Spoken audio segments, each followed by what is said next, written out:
Hello friends, welcome to channel masters of botany again. मैं हूं आपका दोस्त विनय कुमार सिंह। सबसे पहले आपके लिए एक मैं नोटिस दे देता हूं कि आप जो है अगर CSIR नेट JRF जो कि है लाइफ साइंस का, उसके बारे में अगर आपको इन्फॉर्मेशन चाहिए तो आप मेरे इस जो है क्लास का फ्री में एक्सेस ले सकते हैं।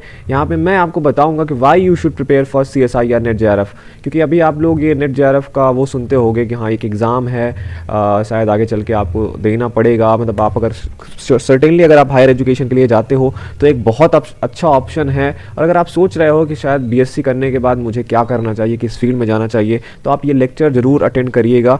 इस एक घंटे में मैं आपको बताऊंगा कि क्यों जो है CSIR नेट JRF, अगर आप इस फील्ड में हो, बॉटनी के फील्ड में हो, तो क्यों आपके लिए एक गेम चेंजर जो है साबित हो सकता है।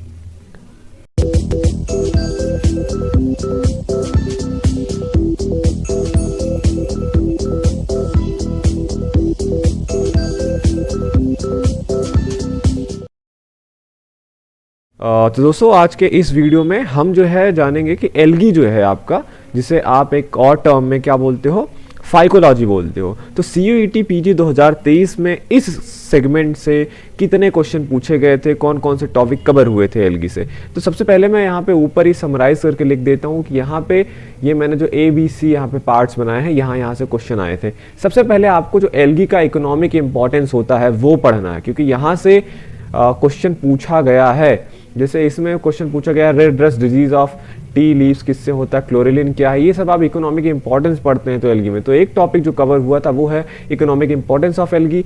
सेकंड, जो मैंने आपको हमेशा से बोलता हूँ कि कोई भी चाहे एल्गी हो फंजाई हो, उसके दो पार्ट्स होते हैं, एक तो जनरल कैरेक्टरिस्टिक्स और दूसरा उनके मेंबर में जो भी यूनिक फीचर्स होते हैं वो। ठीक, तो आपको लाइफ साइकिल पढ़ना था क्लैडोफोरा का, ओडोगोनियम का, वोकेरिया का। प्लस अब मैंने बताया जनरल फीचर्स भी इंपॉर्टेंट है। आपको पता है एल्गी में 11 क्लासेस दिए थे फ्रिच ने, उसमें से जो बैसिलोफाइसी है, साइनोफाइसी और फियोफाइसी है, इनसे क्वेश्चन पूछा गया था यहाँ पे। प्लस क्लोरोप्लास्ट के अलग अलग टाइप्स होते हैं एल्गी में, उनसे भी यहाँ पे क्वेश्चन पूछा गया था। तो CUET PG 2023 के एग्जाम में एल्गी से इन टॉपिक्स को से मतलब क्वेश्चन पूछा गया था। हम देख लेते हैं वो क्वेश्चन कौन से थे। क्वेश्चन नंबर 26 था आपका, अगर आप देखोगे जहाँ पे मैच कराने का आया था, यहाँ पे लिस्ट 1 दिया था, कुछ चीज़ें यहाँ पे दिए हैं, किस एल्गा से वो कैरेक्टरिस्टिक किसका फीचर है वो वहाँ पे दिया हुआ था। जैसे आपसे पूछा गया था rest of disease of tea leaves किससे होता है। तो ये जब आप इकोनॉमिक इंपॉर्टेंस पढ़ते हो एल्गी का, वहाँ आपको बताया जाता है कि एक ग्रीन एल्गा है। यहाँ पे मैंने एक्सप्लेनेशन भी दिया हुआ है, इसका PDF इस वीडियो के डिस्क्रिप्शन से आप डाउनलोड कर सकते हैं, जिसपे मैं लेक्चर बना रहा हूँ, ठीक है, ताकि आप सेव कर सकते हो क्वेश्चन भी, उसके आंसर्स भी, उसके एक्सप्लेनेशन भी।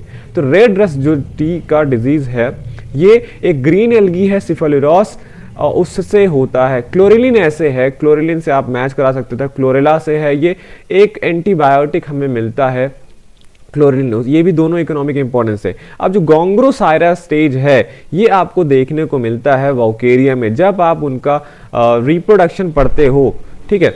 मैं आपको एल्गी का भी नोट्स प्रोवाइड करा दूंगा इसी वीडियो के डिस्क्रिप्शन में। आपको मैंने जो सारे इंपॉर्टेंट टॉप पॉइंट्स हैं एल्गी के मेंबर्स का, उसका नोट्स प्रोवाइड कर रहा हूँ, PDF वो भी आपको मिल जाएगा। वोकेरिया के लाइफ साइकिल में आप देखोगे अनफेवरेबल कंडीशन में जो वोकेरिया का थैलस होता है वो सिस्ट बनाता है, और ये सिस्ट फिर आगे चल के डिवाइड हो जाते हैं यूनिन्यूक्लिएट सेगमेंट में।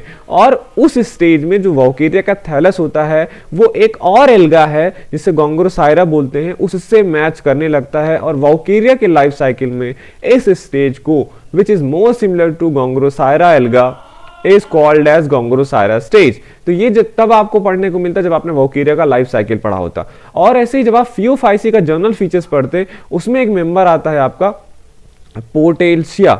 पोटेशिया में आप ये देखोगे एक उसका स्पीशीज भी है पोटेशिया पामिफॉर्मिस, जिसे सी पाम या पाम सीवीड बोलते हैं, और ये एक केल्प है, मतलब ब्राउन एल्गी का मेंबर है। तो ठीक है, यहाँ पे इतनी सारी चीजें थी। और मैच कराने को आप देखते तो अगर आपको यही केवल पता होता कि red rust of tea leaves जो है सिफेलोरस से होता है, तो केवल एक ही ऑप्शन में यहाँ पे एक सेकंड लगाया हुआ था, तो आप आराम से टिक कर सकते थे। मतलब ये इतना टफ क्वेश्चन नहीं था। इन चारों में से अगर आपको एक भी पता होता तो कहीं भी ये ऑप्शन रिपीट नहीं किया। जैसे डी का चौथा है तो डी का चौथा और किसी में नहीं है, तो ये एक इजी क्वेश्चन आप कह सकते थे। उसके बाद क्वेश्चन नंबर 78 देखते हैं आपसे, वही जो मैंने आपको बोला कि जो क्लोरोप्लास्ट का टाइप होता है वो आपसे पूछा गया था। डिफरेंट टाइप के होते हैं, एक्सप्लेनेशन मैंने डाल दिए, ये आप तैयार कर लीजिएगा, ठीक।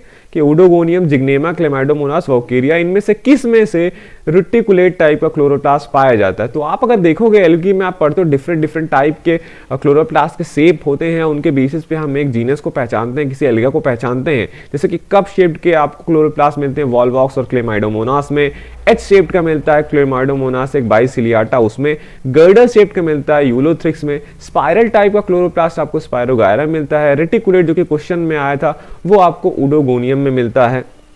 यहाँ पे गलत लिखा हुआ है क्लेमाइडोमोनास, सॉरी, यहाँ पे ओडोगोनियम पे रेड होना चाहिए, ठीक है। फिर स्टिलेट होता है टाइप का जिग्नीमा, डिस्क्वाइड टाइप का, और भी जो अलगे के मेंबर्स हैं उनमें mainly discoid most common type of chloroplast है, ठीक है। तो यहाँ पे हो गया, इसका करेक्ट आंसर क्या होगा, ओडोगोनियम। क्वेश्चन नंबर 81 हम देखेंगे, which algae shows fungal like branch coenocytic and siphonous thallus. तो आप देखोगे वाउकेरिया का ही लाइफ साइकिल जब आप पढ़ते तो उसमें आपको बताया जाता है कि इसका तो थैलस होता है, पहली बात तो साइफोनियस होता है, सिनोसिटिक होता है मतलब सेप्टा वगैरह नहीं पाए जाते, और ब्रांचिंग में मिलता है फंगस के जैसा ही दिखता है। तो वाउकेरिया है, बाकी नेबुकुला, वॉल्वॉक्स और पॉलीसाइफोनिया का फीचर अलग होता है, दे आर नॉट साइफोनियस, ठीक। यहाँ तक था। क्वेश्चन नंबर 95 जो हम देखते हैं ये भी मैच कराने वाला था। अब अगर आपको जब आप ब्लू ग्रीन एल्गी मतलब साइनोबैक्टीरिया के जर्नल फीचर्स के बारे में पढ़ते तो वहां पे आपको बताया जाता है कि उनमें एक नाइट्रोजन फिक्सिंग सेल होता है जिसे हेटेरोसिस्ट बोलते हैं। तो ये आप आराम से एक तीसरा लगा सकते हैं और किसी ऑप्शन में है नहीं। तो हेटेरोसिस्ट ये कब आपको आता है, जब आपने ब्लू ग्रीन एल्गी का जर्नल फीचर पढ़ा होता है। ऐसे कैप सेल है, कैप सेल आप तब आपको आता जब आपने ओडोगोनियम का लाइफ साइकिल पढ़ा होता। यहाँ पे ओडोगोनियम को हम ऐसे पहचानते हैं कि कुछ सेल्स में, जिनको हम कैप सेल्स बोलते हैं, उनके एपिकल एंड्स पे रिंग्स पाए जाते हैं, ठीक है। तो वो स्पेशल टाइप के सेल्स क्या होते हैं, कैप सेल्स होते हैं। तो ये ओडोगोनियम का फीचर। ऐसे फ्रस्टूल है, जब आप बेसिलियोफाइसी के मेंबर जिनको कॉमनली डाइटम्स बोलते हैं उनका फीचर पढ़ते हैं तब आपको बताया जाता है वहां पे कि जो सेल वॉल होता है डाइटम्स में वो ऐसे दो पार्ट्स का बना हुआ होता है जिसको फ्रस्टूल बोलते हैं। और ऐसे ही एगाग्रोपाइलस जो फॉर्म्स है ये क्या होते हैं, ये ऐसे फॉर्म्स होते हैं आप कह लीजिए कि जैसे क्लेडोफोरा का एग्जांपल है, आप उसमें देखोगे उनके में जो मेंबर्स होते हैं वो जहां भी रहते हैं पानी वानी में किसी सरफेस से अटैच नहीं रहते, बॉल लाइक स्ट्रक्चर बनाते हैं। तो ऐसे अनअटैच्ड स्फेरिकल पॉपुलेशन को क्या बोलते हैं, एगाग्रोपाइलस फॉर्म होते हैं। तो यहाँ पे आपके क्या सही हो जाता है, आपका दूसरा। तो ये भी इतना वो नहीं था। आपको अगर एक थर्ड मिल जाता हाँ हेटेरोसिस ब्लू ग्रीन एल्गी में पाए जाते हैं तो आप आराम से इस क्वेश्चन को कर सकते। तो मोस्टली एल्गी से डिफिकल्ट क्वेश्चन नहीं पूछा गया था, लेकिन मैं फिर से जैसे मैं आपको बताता हूं कि अगर आप एल्गी पढ़ रहे हो तो पहली बात तो जर्नल फीचर्स आपको पता होने चाहिए पूरे एल्गी के, उनके जो 11 क्लासेस हैं उनमें इंपॉर्टेंट जो क्लासेस हैं उनका, प्लस मेंबर के जो लाइफ साइकिल है उसमें क्या यूनिक फीचर्स आते हैं, जैसे गोंग्रोसायरा स्टेज है, पॉलीसाइफोनिया, उधर कार्पोस्पोर एक्सेट्रा आता है, बट्रैकोसर में एक आता है वहाँ पे स्टेज आता है। तो वो सब चीज़ें आपको पता होनी चाहिए। तो ये मैं पीडीएफ डाल दे रहा हूँ, साथ में जो मेरा एल्गी का नोट्स है वो भी मैं यहाँ पे डाल दे रहा हूँ। दोनों चीज़ें आप पीडीएफ डाउनलोड कर लेना इससे एसोसिएटेड। ओके, तो चलता हूँ, मिलूंगा आपसे किसी और वीडियो में। Thank you for watching this video.